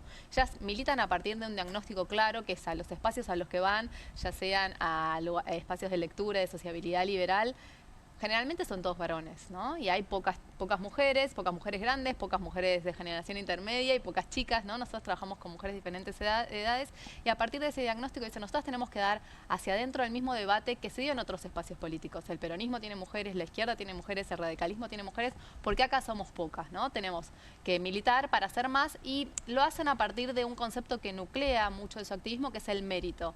Para ocupar un lugar político, nosotras tenemos que formarnos. Entonces, gran parte de nuestro trabajo de campo tuvo que ver con reconstruir un poco sus bibliotecas, ¿no? Sus espacios de formación, sus grupos de lectura. Ellas consideran que las personas que llegan a la política deben ser meritorias, por eso no se sienten representadas por las figuras públicas como por ejemplo Lilia Lemoine, ¿no? Que consideran que están ahí un poco para cumplir el cupo, ¿no? Y otro poco por ser conocidas, familiares, cercanas, en este caso a Javier Milei. Entonces, ¿Por Bullrich tampoco? Perdón. Sí, por Bullrich sí. Ellas sí. Se sienten representadas por Bullrich. Sí, de hecho, parte de las mujeres con las que trabajamos militaron en la campaña presidencial por Milei y otras por Patricia Bullrich. Claro, sí. porque Bullrich dijo algo así como, es claro que como hubo tanta violencia hacia los varones, ahora va a haber más femicidios. Tiene ese discurso de... Bullrich, claro, tiene un discurso como sí. sobre excesos del feminismo, Claro. ¿no? O algo parecido. Sí, bueno, ella también fue cambiando. Nosotros en el libro, por ejemplo, ponemos una foto que está ella con Sturzenegger abrazando un cartel que dice ni una menos, ¿no? Ella está a favor del aborto. De hecho, hubo campañas ahora en las elecciones de sectores pro vida que marcaban un poco quiénes eran pañuelo verde y quiénes eran pañuelo celeste y marcaban a Patricia Bullrich y a Sabrina Kmetchet, por ejemplo, como exponentes de la adhesión al aborto legal, ¿no? Digamos, ellas por ahí hoy es algo que está un poco más desdibujado, pero la ven como una mujer que se la banca, ¿no? Que es uno de los valores. De hecho, ellas están a favor de la tenencia de armas y ven a esas mujeres ocupando lugares típicamente masculinizados como expresión del activismo del que se sienten parte, como María Corina Machado, que es una figura muy importante, y además Vente Venezuela es un espacio también de reclutamiento de militancia, porque bueno, hay muchas mujeres migrantes que se nuclean con ellas y hay una sociabilidad muy importante. De hecho, la representante de María Corina Machado en Argentina forma parte de Lola y es parte de estos grupos de activistas. Lola es una fundación liberal de mujeres, y bueno, hay muchas venezolanas migrantes que forman parte con toda la narrativa antipopulista, antiprogresista, ¿no? Que también forma parte de lo que nos nuclea. ¿Qué pasa con esta tesis de Dios, patria y familia, que es algo que escuchamos sobre todo en sectores conservadores, tanto de la derecha como del peronismo? y su título del libro se llama Sin padre, sin marido, sin miedo. ¿Qué piensan sobre esto de, bueno, las tradwife, la de casarse de joven, la de la mujer que vuelve a quedarse en el espacio privado y sale el hombre como proveedor? ¿Cómo se hace esa lectura en este espacio? Es interesante porque algunas veces hacemos el ejercicio, bueno, ¿cómo se imaginan ustedes a una mujer que milite en estos espacios? Y la mayoría de las veces nos dicen tradwife. Bueno, es nada más alejado. Por las dudas expliquemos esposa tradicional, ¿no? Cuando hablamos de sí, tradwife y una especie como de tendencia de recrear esas esposas tradicionales de antes. Exacto. ¿no? Que también hay que hacer ahí como una nota al pie que las mujeres que venden la figura de tradwife en las redes sociales trabajan de tradwife, ¿no? No es que para las redes sociales. Para las redes sociales y monetizan ser tradwife. Así que bueno, ya ahí hay un problema. Pero bueno, lo que nos interesaba era escuchar eso, como, y que el imaginario progresista cree que las mujeres que militan en la derecha son mujeres tradicionales, que quieren volver al hogar, a tener muchos hijos, casarse, que creen en Dios, como decías, en el Padre. Bueno, nada que ver con lo que nosotras encontramos. De hecho, nosotras encontramos incluso mujeres de una generación de mujeres de alrededor de 60 años, que si bien no se dicen feministas, ellas todas se separaron, las mujeres con las que trabajamos. Ellas enuncian que rompieron mandatos al dedicarse y a ponerse a militar porque tenían que quedarse en el hogar cuidando niños según las lógicas con las que fueron educadas. Ninguna de estas mujeres milita ni la castidad, ni llegar virgen al matrimonio, ni la necesidad de poblar la Patagonia. Eso no sucede, por lo menos entre estas mujeres, que es importante aclarar que nosotras hicimos un trabajo cualitativo, trabajamos con 5 grupos de mujeres que se nuclean alrededor del país y no representa el libro la totalidad, por supuesto, de las mujeres que militan en torno a la figura de Milei o Patricia Bullrich, ¿no? A nosotros nos interesó un lugar muy singular, que son mujeres incómodas en el feminismo, porque las banderas que levantan son cuestionadas, ¿no?, por cierto feminismo progresista, e incómodos también dentro del liberalismo porque consideran que hay una avanzada del movimiento conservador que también las preocupa, ¿no? Ellas en todos los casos se presentan como mujeres liberales y dicen nosotras no somos de derecha. Incluso alguna de ellas hacía un chiste, pero bueno, chicas, al final voy a quedar retratada en un libro de derecha, ¿no? Hay una gran discusión y una incomodidad y una intención de encontrar un lugar propio que no le es sencillo. Claro, incómodas en el feminismo, incómodas en el liberalismo, pero a la vez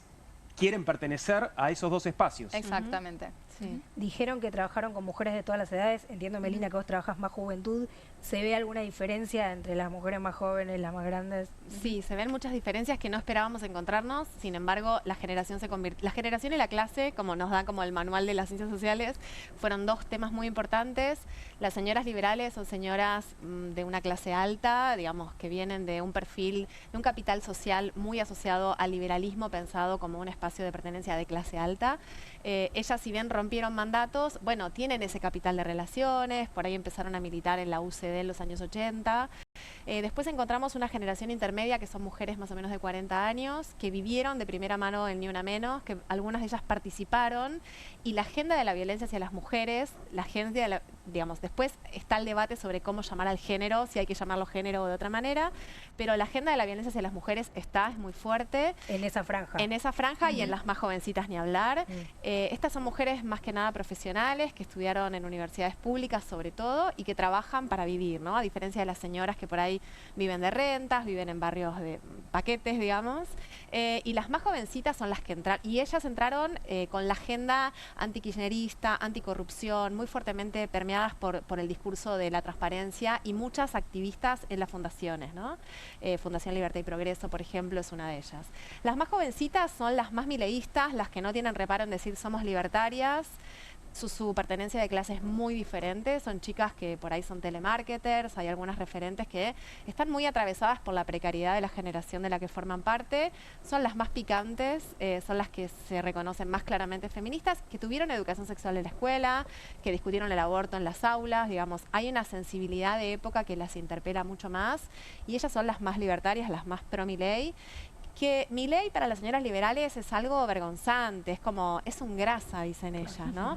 Para ellas representa ese componente contracultural con el cual entraron al activismo, sobre todo en la pandemia, aunque algunas empezaron un poco antes, en el 2019, ¿no? Entonces cambia mucho el perfil de las generaciones, el perfil de las clases, y ahí hay un elemento importante para entender cómo las mujeres se vincularon a la política durante los últimos 40 años en los espacios de derecha, y cómo los espacios de derecha también fueron cambiando sus perfiles, ¿no? Y cómo fueron atrayendo a otros otros universos sociales. Ahora, cuando pienso en las mujeres más jóvenes de las que estás hablando y en que decís son las más mileístas, las más libertarias, cuando ves como los escenarios libertarios son los escenarios, no sé, más extremadamente masculinos de todo el arco político de nuestro país, ¿no? Digo, pensás en, no sé, en los medios incluso de streaming, ¿no? Todos son hombres, digo, los voceros suelen ser hombres también y suelen tener un discurso también bastante machista. Digo, ¿qué las lleva a querer entrar ahí? Y en todo caso, ¿cómo hacen? Sí. Bueno, es muy difícil para ellas entrar en este mundo justamente porque están en un espacio político que explícitamente se define como antifeminista, antigénero, que niega las desigualdades, ¿no? Pero lo importante es que ellas están ahí porque no hay otro lugar que albergue esa sensibilidad liberal, ¿no? Que ellas tienen. ¿A dónde militarían si no militan ahí, no? Tienen una sensibilidad feminista por su generación y a la vez tienen una fuerte crítica al Estado, ¿no? Por sus experiencias, son usuarias de la salud pública, de la educación pública, tienen una fuerte crítica al Estado, son antikirchneristas, antiperonistas la generación anterior y antiprogresistas.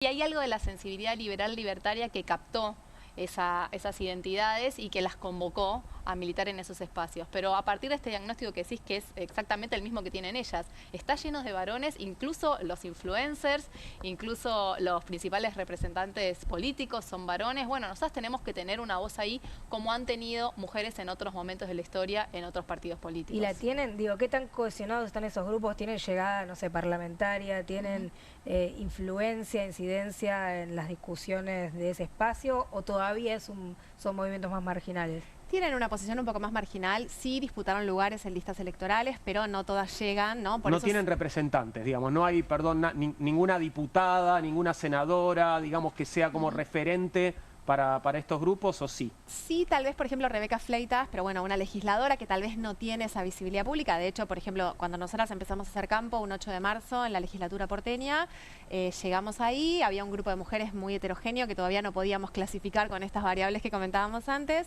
y lo primero que hizo Rebeca Fleitas fue bueno, dar la bienvenida y decir, bueno, hoy vamos a hablar del feminismo liberal, ¿no? Ella apareció ahí como una figura.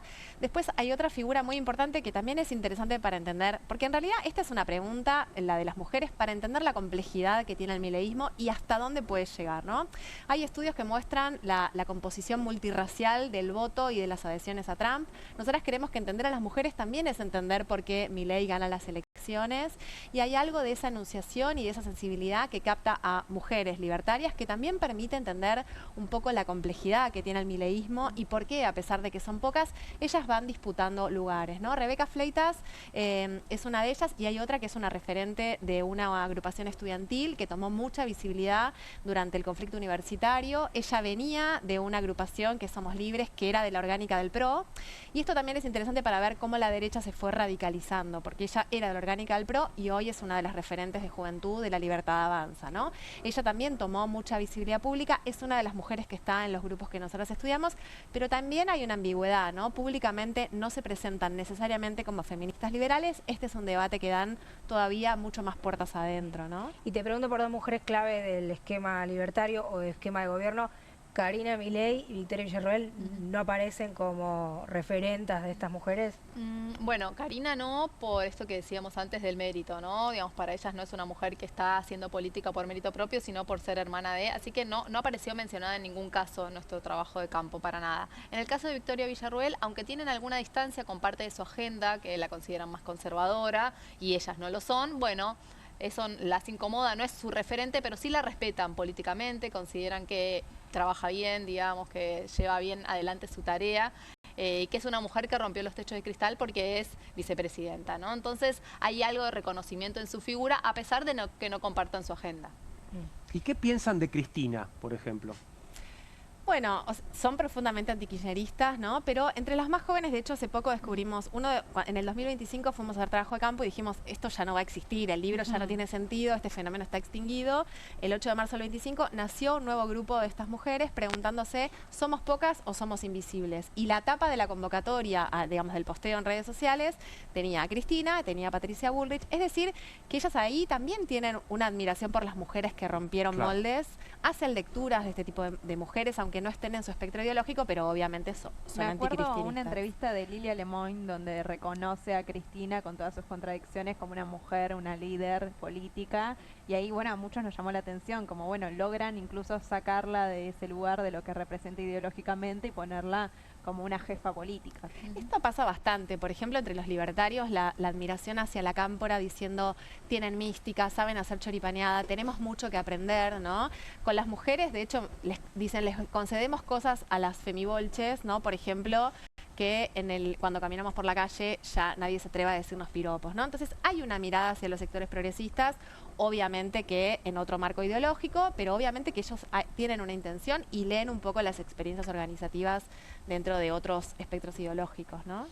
Melina, Carolina, muchas gracias a ambas por haber estado con nosotros, un placer. Recuerdo el título del libro y seguro mostramos la tapa una vez más: Sin padre, sin marido y sin Estado, feministas de las nuevas derechas. Editó Siglo XXI, ¿verdad? Exacto. Siglo XXI, así que podés encontrarlo en todas las librerías. Gracias nuevamente por haber estado con nosotros. Gracias por invitarnos. Y nosotros llegamos al final, chicas, pero seguimos mañana. Sí, mañana una volvemos. semana, mañana pasado, hoy. En algún momento, Sí, en algún momento de la semana continuamos. Bueno, todos los días...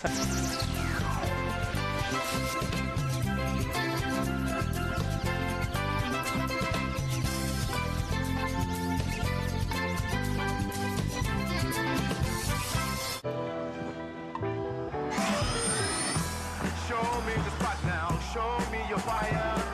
Show me the rhythm.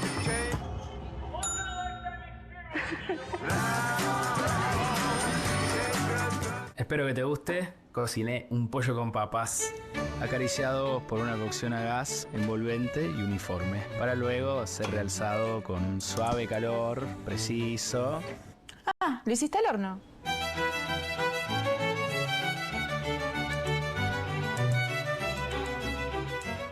Hay casa, hay freezer. Hay helado.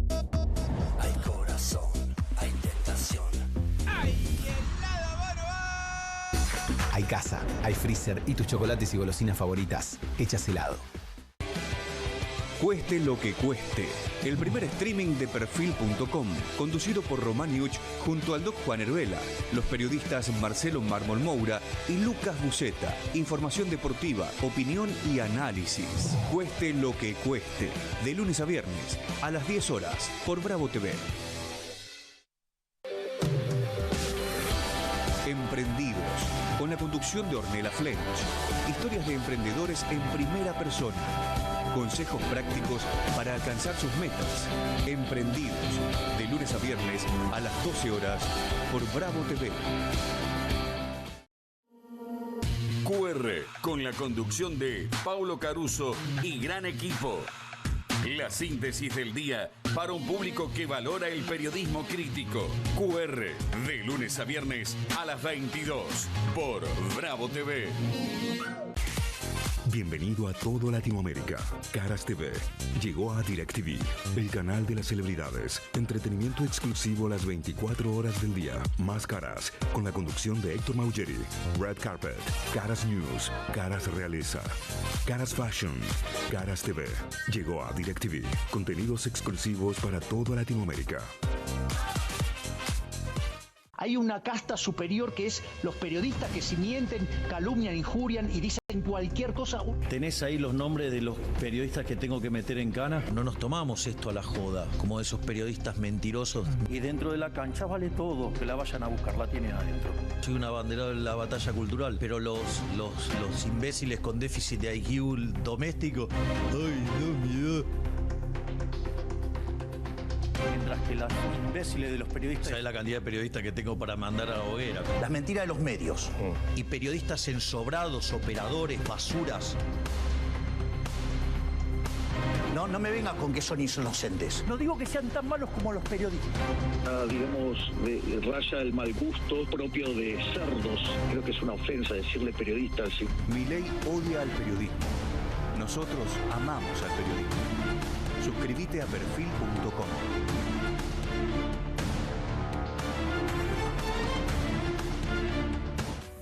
¿Sabías que podés esculpir tu cuerpo y modelar tus curvas sin esfuerzo y en la privacidad de tu casa? ¿Sabías que podés adelgazar con solo unos minutos al día, sin gimnasia y sin dietas? Con VibroSlim es posible. Te presentamos el cinturón vibratorio que revoluciona el mundo del cuidado personal y el fitness. Con VibroSlim modelás tu cuerpo en poco tiempo. VibroSlim elimina la grasa corporal gracias a sus miles de oscilaciones por minuto, generando desde una vibración suave hasta un poderoso movimiento oscilatorio calculados para disolver esos kilos indeseados. Podés trabajar cintura, glúteos, brazos, piernas o la parte del cuerpo que prefieras. En su nueva versión recargable vas a poder llevar tu cinturón reductor a donde quieras. 3 modos y 5 programas de oscilación para tu pérdida de kilos a medida. Con su batería de litio de larga duración podrás disfrutar de hasta 2 horas de su uso continuo con una sola carga. Con VibroSlim, todo lo que necesitas son 15 minutos al día. Transforma tu cuerpo de una manera fácil, cómoda y rápida con VibroSlim.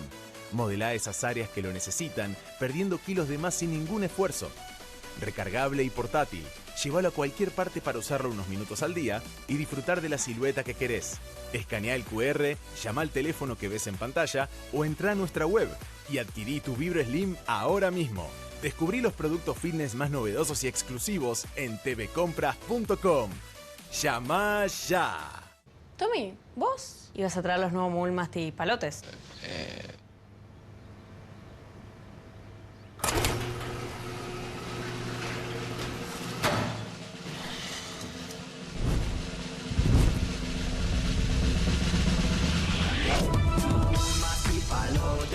Masticables y frutales, no vas a querer compartirlos, no vas a poder esconderlos. Proba los nuevos caramelos masticables de Mogul, también en su versión Extreme. Show me the spot now, show me your fire, show me the rhythm, change.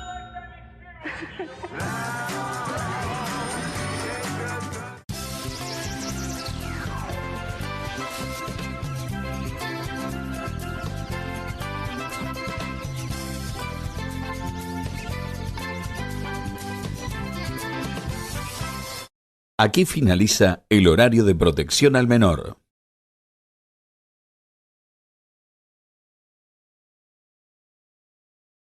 ¿Qué dice? Buenas ¿Cómo te va, noches, Juan? buena semana. ¿Todo ¿Cómo bien? estás? Muy ¿Bien? bien. ¿Cómo arrancaste estás? el lunes? Muy bien, Lo que espectacular. va del lunes bien. Muy bien, hasta ahora y Perfecto. yo creo que solo puede mejorar. Me alegra mucho saberlo. La más delicada posible. Viste que hay cierto mito respecto a los Reyes Magos. Es verdad. Bien. Sí. Eventualmente algunas teorías dicen son los padres, cualquiera. En realidad... Rodolfo Barili se enojaría mucho, ¿eh? No, Con por lo eso que estás digo. diciendo. Cualquiera, Sí. cualquier cosa.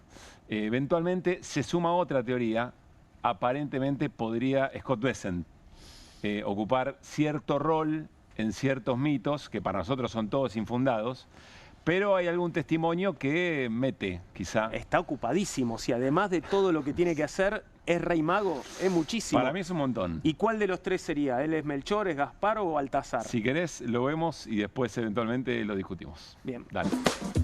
And to the people that are thinking America first, as you said, this is a line of credit, and when it's borrowed on, we make money, I believe, on the interest, right? They pay back with interest. Well, they pay back with interest, but the way to think about it is, like, maybe for your first loan, your parents co-signed for it. Sure. We basically co-signed, and we are getting a big fee.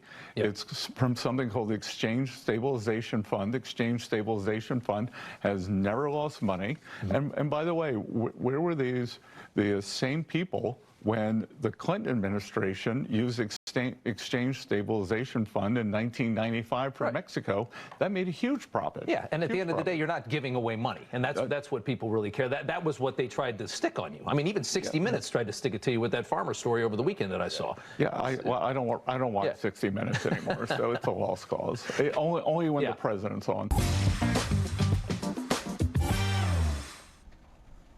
Yo entendí básicamente dos cosas. Primero, es como que somos sus padres, o sea, Sí. nos tienen de hijos, básicamente. Pero además no solamente eso, sino que somos como sus padres, que los acompañamos... Ellos son como claro, nuestros padres. sí, qué duda te cabe. Y los acompañamos en un primer crédito, pero además hacemos un negocio. O sea, es horrible. Estás acompañando eventualmente para hacer dar un primer préstamo para un alquiler o algo por el estilo y encima le manoteas un porcentaje. No haces negocio con la platita de tus pibes. Y no, queda medio fulero. Igual yo no sé si quiero ser hijo de ellos.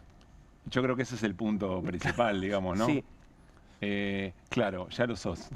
Bueno, y no, lo soy y no lo sabía. O por lo menos de eso se trata este juego, aparentemente, para el ministro de Economía de los Estados Unidos. Nos habrían adoptado. Y su relación con la Argentina. Y hay que llevarlo como niños para el colegio. Me gusta más esa imagen. Claro. Si vos querés. Ahora, vive en la tele, Vicent. Todos los días lo tenemos en un programa nuevo. No solamente eso, sino además vive explicando.